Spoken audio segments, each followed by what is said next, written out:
सुप्रभात बच्चों, कैसे हैं आप सब। उम्मीद करती हूँ आप सब अच्छे होंगे। तो बच्चों, आज की कक्षा में हम पढ़ने वाले हैं अध्याय नंबर 6, जिसका शीर्षक है इब्राहिम गारदी। तो बच्चों, इस अध्याय में हमें एक कहानी दी गई है। प्रस्तुत कहानी में लेखक ने मराठों के सेनापति इब्राहिम गारदी की देशभक्ति और राष्ट्र प्रेम का अनुपम चित्रण किया है। तो बच्चों, इस प्रस्तुत कहानी में लेखक ने मराठों के जो सेनापति हैं इब्राहिम गारदी, उसकी देशभक्ति राष्ट्र प्रेम के आधार पर ये चित्रण दिया है। पानीपत की तीसरी लड़ाई में मराठे रुहेल शासक नजीबुद्दौला और अवध के नवाब शुजाउद्दौला की गद्दारी के कारण अफगान शासक अहमद शाह अब्दाली से पराजित हो गए। मराठा सेनापति अहमद अहमद शाह अब्दाली के पास बंदी बनाकर लाया गया। अब्दाली ने गारदी को धर्म का वास्ता और बड़े बड़े प्रलोभन दिए, परंतु गारदी के मन में अपने देश के प्रति सच्ची श्रद्धा और भक्ति थी। उसने कोई भी प्रलोभन स्वीकार नहीं किया। अब्दाली ने क्रोधित होकर उसके टुकड़े टुकड़े करने की आज्ञा दे दी। फिर भी देशभक्त गारदी झुका नहीं और अल्लाह कहते हुए प्राण त्याग दिए। तो हम यहाँ देख सकते हैं बच्चों कि गारदी जो थे उनको अपने देश से बहुत प्यार था। वो कैद हो गए थे, लेकिन उसके बाद भी उन्होंने अपनी देशभक्ति को नहीं छोड़ा। यहाँ तक कि उनके टुकड़े टुकड़े करने की भी आज्ञा दे दी गई थी, फिर भी वो झुके नहीं और अल्लाह कहते कहते उन्होंने अपने प्राणों को त्याग दिया। सन 1761 ईस्वी में पानीपत के तीसरे युद्ध में अहमद शाह अब्दाली से मराठे हारे गए। मराठों का सेनापति इब्राहिम गारदी बंदी हुआ। वह अंत तक लड़ता रहा और घायल हो जाने के कारण पकड़ लिया गया था। अब यहाँ पे हमें बताया गया है कि 1761 की बात है। पानीपत के तीसरे युद्ध में अहमद शाह अब्दाली से मराठे हार गए।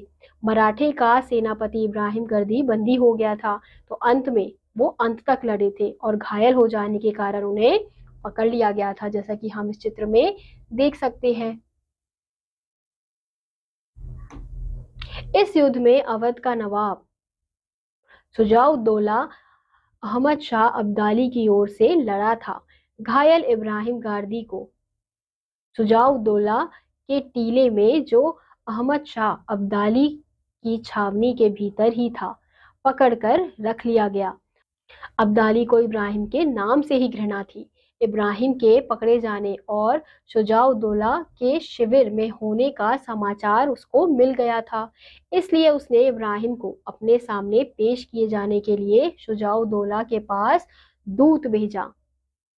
अब अब्दाली जो है उसे इब्राहिम के नाम से ही बहुत ज्यादा गुस्सा आता था, वो बहुत ज्यादा घृणा करते थे। तो अब्दाली को जब पता चला कि इब्राहिम को शुजाउद्दौला के शिविर में रखा गया है, तो उसने क्या किया, इब्राहिम को अपने सामने पेश किए जाने के लिए उसने शुजाउद्दौला के पास अपने दूत भेज दिए थे। शुजाउद्दौला इब्राहिम गारदी की उपस्थिति से इनकार ना कर सका। उसने अनुरोध किया, इब्राहिम काफी घायल हो गया है, अच्छा हो जाने पर पेश कर दूंगा। तो शुजाउद्दौला इब्राहिम गारदी की उपस्थिति से इनकार नहीं कर पाए थे, पर उन्होंने क्या कहा कि अभी वो बहुत ज्यादा घायल हो गया है, तो जब वो अच्छे हो जाएंगे, ठीक हो जाएंगे, तो वो उनके सामने पेश कर दिए जाएंगे। दूत ने अपने शाह का आग्रह प्रकट किया, उसको हर हालत में इसी पल जाना होगा। शुजाउद्दौला का प्रतिवाद क्षीण पड़ गया। फिर भी उसने कहा, इब्राहिम मराठों के 10,000 सिपाहियों का सेनापति था। इस समय वह घायल हुआ पड़ा है, कम से कम इस वक्त तो उसे नहीं बुलाना चाहिए। दूत नहीं माना। उसको अहमद शाह अब्दाली का स्पष्ट आदेश था। शुजाउद्दौला को उस आदेश का पालन करना पड़ा। अहमद शाह के सामने इब्राहिम गारदी लाया गया। तो अंत में अहमद शाह के इतने बोलने के बाद इब्राहिम गारदी को उसके सामने पेश किया गया। तो हम यहाँ देख सकते हैं कि इब्राहिम को यहाँ पे पेश किया जा रहा है, उसे बंदी बनाया गया है। अहमद शाह ने पूछा, तुम मराठों की 10 पलटनों के जनरल थे? उसने उत्तर दिया, हाँ था। पहले तुम फ्रांसीसियों के नौकर थे? जी हाँ। फिर हैदराबाद के निजाम के यहाँ नौकर हुए? सही है। तुमने निजाम की नौकरी क्यों छोड़ दी? क्योंकि निजाम के रवैये को मैंने अपने असूल के खिलाफ पाया। तुमने फिरंगी जबान भी पढ़ी है, सही है। मुसलमान होकर फिरंगी जबान पढ़ी, फिर मराठों की नौकरी की। खैर, अब तक जो कुछ तुमने किया उस पर तुमको तौबा करनी चाहिए, तुमको शर्म आनी चाहिए। तो यहाँ पे वो क्या कर रहे हैं, उसे पूछताछ कर रहे हैं कि तुमने अब तक क्या क्या किया है। तो वो हर प्रश्न का उत्तर अच्छे से दे रहे थे और वो यही कह रहे थे कि तुमने अब तक जो भी किया है तुम्हें उस पर क्या करना चाहिए, गौर करना चाहिए, तुम्हें पश्चाताप होना चाहिए कि जो तुमने अब तक किया है वो बहुत ज्यादा गलत है। घाव की परवाह ना करते हुए इब्राहिम बोला, तौबा और शर्म, आप क्या कहते हैं अफगान शाह? आपके देश में अपने मुल्क से मोहब्बत करने और उस पर जान देने वालों को क्या तौबा करनी पड़ती है और क्या उसके लिए सिर नीचा करना पड़ता है? तो वो क्या कहते हैं कि तौबा और शर्म, आप ये क्या कह रहे हैं? क्या अपने मुल्क से मोहब्बत करना गलत है? क्या आपके यहाँ पे अपने मुल्क से मोहब्बत करने पर तौबा करनी चाहिए, शर्म करनी चाहिए? जानते हो तुम इस वक्त किसके सामने हो और किससे बात कर रहे हो? अहमद शाह ने कठोर वाणी में कहा। जानता हूं, और ना भी जानता होता तो जान जाता, पर यह यकीन है कि आप खुदा के फरिश्ते नहीं हैं। तो उससे बोलते हैं कि तुम जानते हो इस समय तुम किसके सामने होकर खड़े होकर बात कर रहे हो? तो इब्राहिम बोलते हैं कि मैं जानता हूं, और अगर नहीं भी जानता तो समझ जाता, यकीन हो जाता कि आप खुदा के फरिश्ते नहीं हैं, क्योंकि आप इस तरीके की बातें कर रहे हैं। इतनी बड़ी फतह के बाद मैं गुस्से को अपने पास नहीं आने देना चाहता। मुझे ताज्जुब है, मुसलमान होकर तुमने अपनी जिंदगी को इस तरह बिगाड़ा। तब आप यह जानते ही नहीं कि मुसलमान किसको कहते हैं, जो अपने मुल्क के साथ गद्दारी करे, जो अपने मुल्क को बर्बाद करने वाले परदेशियों का साथ दे, वह मुसलमान नहीं। तो वो क्या कहते हैं इब्राहिम कि अगर आप इसको मुसलमान कह रहे हैं तो ये मुसलमान नहीं है जो अपने देश के साथ गद्दारी करे, और अगर अपने देश को कोई नुकसान पहुंचा रहा है उसके साथ मिल जाए तो ये किसी भी प्रकार की मुसलमान नहीं होते हैं। मुझको मालूम हुआ है कि तुम फिरंगियों के कायल रहे हो, उनके शागिर्दी में ही तुमने यह सब सीखा है। क्यों तुम नमाज पढ़ते हो हमेशा, पांचों वक्त? अहमद शाह के चेहरे पर व्यंग्य भरी मुस्कुराहट आई और आंखों में वध की क्रूरता। बोला, फिरंगी या मराठी जबान में नमाज पढ़ते होंगे? तो अहमद शाह बोलते हैं कि क्या तुम नमाज पढ़ते हो? उसे पूछते हैं तो बोलते हैं कि हाँ, 5 बार। तो बोलते हैं कि अच्छा, फिरंगी भाषा में पढ़ते हो या मराठों की भाषा में पढ़ते हो? इब्राहिम ने घावों की पीड़ा दबाते हुए कहा, खुदा अरबी, फारसी या पश्तो जबान को ही समझता है क्या? वह मराठी या फ्रांसीसी नहीं जानता? क्या खुदा राम नहीं है? और क्या राम और रहीम अलग अलग है? तो यहाँ पे इब्राहिम क्या करते हैं, क्या कहते हैं कि खुदा अरबी, फारसी यही सब भाषा जानते हैं, क्या वो मराठी नहीं जानते? क्या वो फ्रांसीसी नहीं जानते? क्या राम और खुदा एक नहीं है? क्या राम और रहीम अलग अलग है?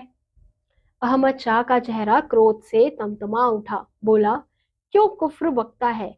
तौबा करो, नहीं तो टुकड़े टुकड़े कर दिए जाएंगे। मेरे स्तन के टुकड़े हो जाने से रूह के तो टुकड़े होंगे नहीं। इब्राहिम ने शांत किंतु दृढ़ स्वर में कहा। घायल इब्राहिम के ठंडे स्वर से अहमद शाह की क्रूरता कुछ कुंठित हुई। एक क्षण सोचने के बाद बोला, अच्छा, हम तुमको तौबा करने के लिए वक्त देते हैं। तौबा कर लो तो हम तुम्हें छोड़ देंगे, अपनी फौज में अच्छी नौकरी भी देंगे। तुम फिरंगी तरीके पर कुछ दस्ते तैयार करना। तरह में दबे हुए इब्राहिम के होठों पर झीनी हंसी आ गई। अहमद शाह के उस खिलवाड़ को इब्राहिम समाप्त करना चाहता था। उसने कहा, अगर छूट जाऊं तो पूना में ही फिर पलटने तैयार करूं और फिर इसी पानीपत के मैदान में उन अरमानों को निकालूं जिनको आज निकाल ना पाया और जो मेरे कलेजे में धधक रहे हैं। अब समझ में आ गया, तुम असल में बुत परस्त हो। जरूर हूं, लेकिन मैं ऐसे बुत को पूछता हूँ जो दिल में बसा हुआ है और ख्याल में मीठा है। जिन बूतों को बहुत से लोग पूछते हैं और आप भी, मैं उनको नहीं पूछता हूँ। हम भी खबरदार, हाँ आप भी। पर तंबू के सामने मरे हुए सिपाहियों के सिरों के ढेर के इर्द गिर्द जो आपके पठान और रुहेले सिपाही नाच नाच कर जश्न मना रहे हैं, वह सब क्या है? क्या वह बूत परस्ती नहीं? हूँ बदजबान हो, तुम्हारा भी वही हाल किया जाएगा जो तुम्हारे सदाशिवराव भाव का हुआ है। चकित इब्राहिम के मुंह से निकल पड़ा, क्यों, उनका क्या हुआ? उत्तर मिला, मार दिया गया, सिर काट लिया गया। उफ! घायल इब्राहिम ने दोनों हाथों से सिर थामकर कहा। अब्दाली को उसकी पीड़ा रुचिकर लगी। बोला, तुम लोगों का वह खूबसूरत छोकरा विश्वास राव भी मारा गया। इब्राहिम की बुझती हुई आंखों के सामने और भी अंधेरा छा गया।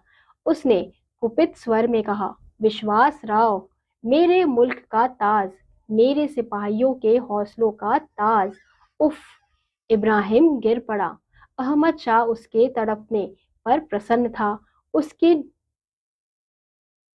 निर्ममता ने सोचा, शहीदी को जीत लिया। इब्राहिम जरा सा उठकर भरभराते स्वर में बोला, पानी। अब्दाली कड़का, पहले तौबा कर। जहां के वहां पढ़कर इब्राहिम ने कहा, तौबा? शहीदी कहीं तौबा करता है? तौबा करे वे लोग जो कैदियों, घायलों और निहत्तों का कत्ल करते हैं। अब्दाली से नहीं सहा गया। इब्राहिम भी नहीं सह पा रहा था। अब्दाली ने उसके टुकड़े टुकड़े करके वध करने की आज्ञा दी। एक अंग कटने पर इब्राहिम की चीख में से निकला, मेरे ईमान पर पहली नियाज।